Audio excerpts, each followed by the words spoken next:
You don't have to know why you must cover your face everywhere you go. You just have to do it.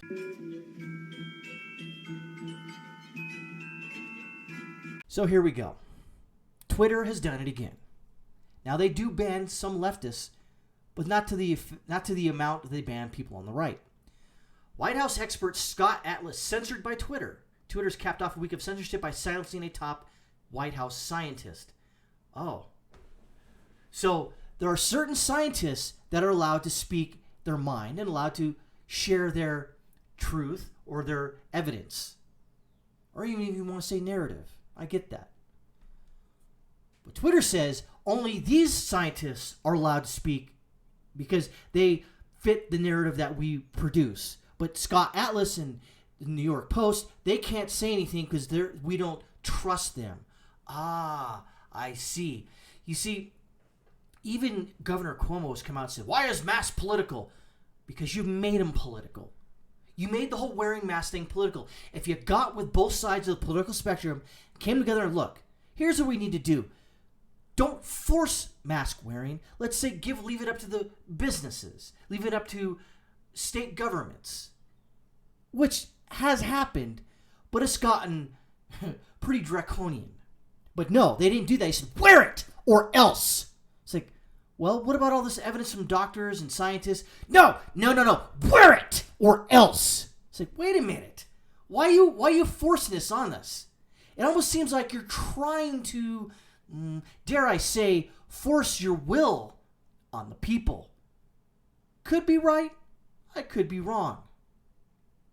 Atlas, a senior fellow at Stanford's Hoover Institute, well, it's Stanford, so you need to double check it, not only had his tweets removed, he was banned from tweeting until he deleted the tweets that Twitter, for unclear reasons and without proof, objects to. Here are the tweets in question.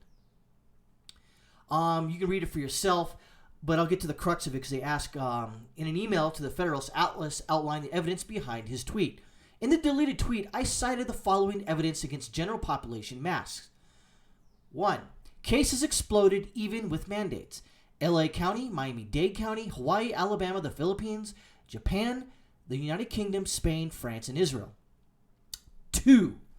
Dr. Carl Hennigan, University of Oxford, Director of Center of Evidence-Based Medicine and Editor-in-Chief of British Medicine or Medical Journal Evidence-Based Medicine, it would appear that despite 2 decades of pandemic preparedness, there is a considerable uncertainty as to the value of wearing masks.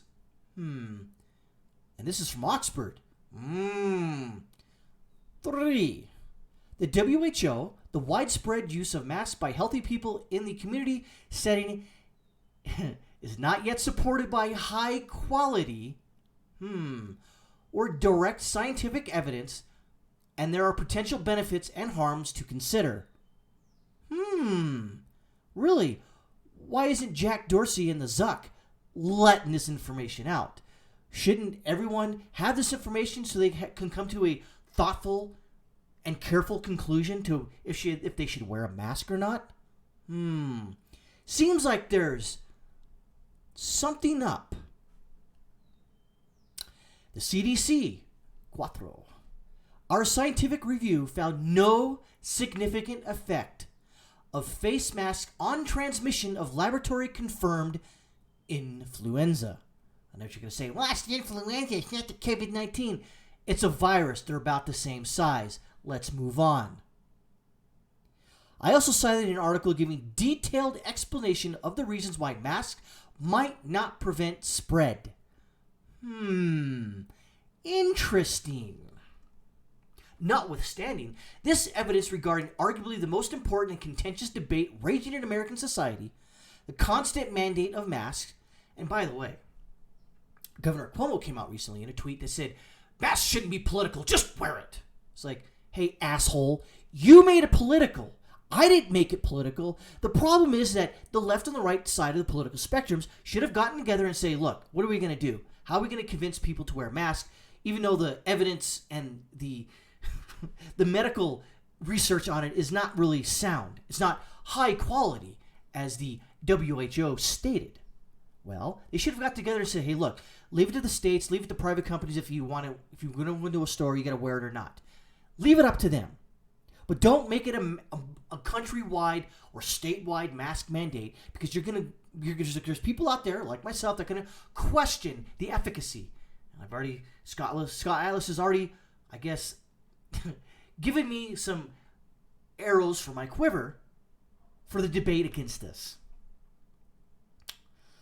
I don't know. It appears some 20-something with his pronouns in his Twitter bio just pushed a button and erased scientifically accurate information for some reason, which hopefully Twitter's CEO Jack Dorsey can explain when he is dragged before the Senate. Atlas was silenced by the tech giant. This comes the same week that Twitter blocked the New York Post articles alleging improprieties, I think they're proven by now, involving presidential candidate Joe Biden, his son Hunter, and the Ukrainian energy company Burisma, revealed by a laptop now held by the FBI. And by the way, given a copy of it, given it to Rudy Giuliani. For good measure, Twitter also banned the New York Post's official Twitter account from the platform. Universal masking is subject to a scientific dispute and just happens to be a contentious political argument in the midst of the 2020 presidential election.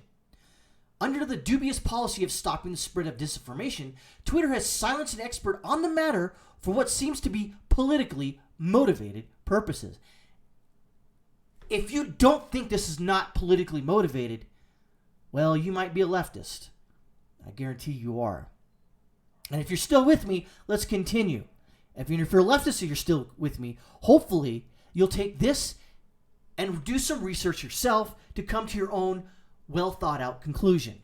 See, Twitter, which claims to be a neutral platform and enjoys legal protection as such, has once again proven that not only does it have an editorial and agenda, it's a publisher, not a platform. It is a political one. You see, the information overlords at Twitter.com will decide what information and what facts, like the masses like you and me, are allowed to consume on their platform. And don't tell me, go to Parler if you don't like what Twitter does. Yeah, okay. That would be fine if they were a publisher and treated as such legally, which they don't. But for now, they are not. Section 230 of the 1996 Communication Decency Act gives Twitter special protection to engage in censorship. But after this week of obviously politically motivated silencing, many in Congress are looking to stripping the company of that protection. And I hope to frickin' God they do. Twitter's reasoning behind the banning information that questions the efficacy of masks is as opaque as a smile behind one.